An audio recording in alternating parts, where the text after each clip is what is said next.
Hello বন্ধুরা, দেখুন আজ আমাদের বাবা ঈশানেশ্বর আমাদের পাড়া থেকে যে পাড়ায় সারা বছর থাকে সেই পাড়ায় যাবার উদ্দেশ্যে রওনা দিচ্ছে।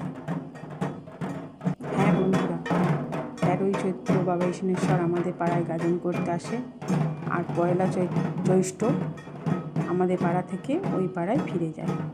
13ই চৈত্র থেকে পয়লা জ্যৈষ্ঠ এই কটা দিন গাজন মন্দিরে প্রতিষ্ঠান করে,